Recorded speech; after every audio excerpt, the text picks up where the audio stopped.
शिवसेना उद्धव बाळासाहेब ठाकरे पक्षाचे उपमहानगर प्रमुख बाळा दराडे यांनी काँग्रेसचे नेते राहुल गांधी यांना नाशिकमध्ये आलं तर त्यांच्या चेहऱ्याला काळं फासू, त्यांच्या ताफ्यावर दगडफेक करू असा इशारा दिला आणि त्यानंतर काँग्रेस आक्रमक झाली आहे।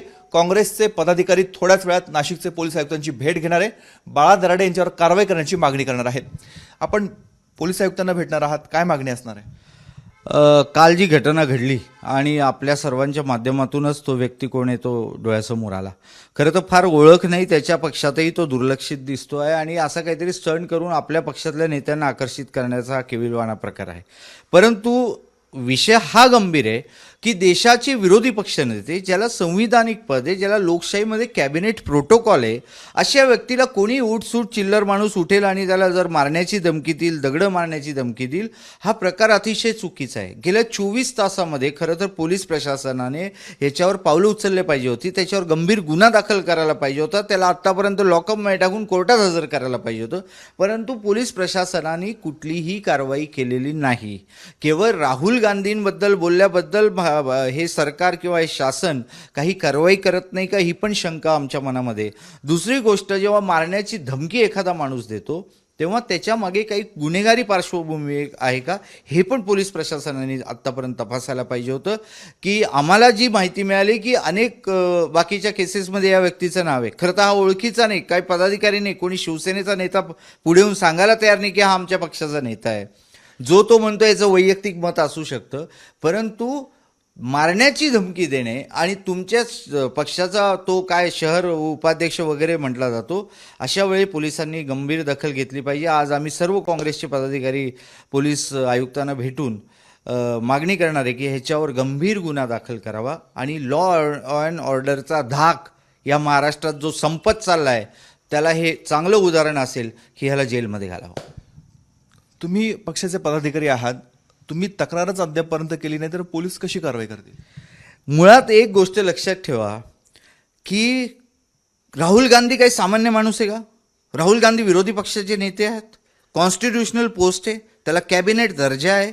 अहो, तुम्ही साध्या आमदाराला एखाद्याने धमकी दिली तर तुम्हाला पोलीस प्रशासन पळत जातं आणि त्याला पोलीस संरक्षण देतं, त्या गुन्हेगाराला शोधण्याचा प्रयत्न करतं। इथे राहुल गांधींवर आरोप केलेले आणि असं नाही आहे की आम्ही तक्रार केली नाही, आम्ही पण कायदेशीर सल्ला घेतोय, आम्ही वरिष्ठांशी बोललेलो आहे, ह्याच्यावर वरिष्ठांनी पण त्याच्या वेगवेगळ्या प्रतिक्रिया दिलेल्या आहे आणि आज सगळा अभ्यास करून आज आम्ही पोलीस आयुक्तांना भेटणार आहे।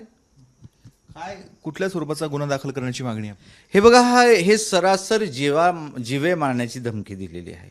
हे IPC अंडर सेक्शन जे काय असतील या जीवे मारण्याच्या धमकीला, ते सर्व गुन्हे या इस्मावर दाखल करावे आमची विनंती आहे, जेणेकरून हा धाक बसला पाहिजे। आज राहुल गांधींवर या माणसांनी ज्या पद्धतीने आरोप केलेले आहे, याच्याच नावाखाली, याच्या पडद्याखाली देशामध्ये ह्याचे कुठे परसाद उमेदले आणि राहुलजी गांधी यांच्या जीवाला धोका झाला, त्याची पूर्ण जबाबदारी भारत सरकार आणि महाराष्ट्र शासनाची असेल। त्याच्यामुळे आमचं पोलीस आयुक्तांना विनंती की ह्याला जोपर्यंत तुम्हाला जरब बसवत नाही तोपर्यंत हे नवीन उदाहरणं येणार नाहीत। तुम्ही या संदर्भात शिवसेनेच्या काही वरिष्ठ पदाधिकाऱ्यांशी चर्चा केली आहे? 100% मी काल सगळ्यांशी बोललो। सगळ्यांचं म्हणणं हेच होतं की आम्हाला माहिती नाही हा कोण आहे, आम्हाला माहिती नाही यांनी काय प्रतिक्रिया दिली, याचं वैयक्तिक मत असू शकतं किंवा काही हेवे दावे काँग्रेस आणि शिवसेनेमध्ये स्थानिक लेवलला नसल्यामुळे आम्हाला हा पदाधिकारी कोण आहे हेच माहिती नाही। हे बघा, ही विचारांची लढाई आहे। छत्रपती शिवाजी महाराज असतील, सावरकर असतील, महात्मा गांधी असतील, डॉक्टर बाबासाहेब आंबेडकर असतील, प्रत्येकाची आयडिओलॉजी वेगवेगळी असते।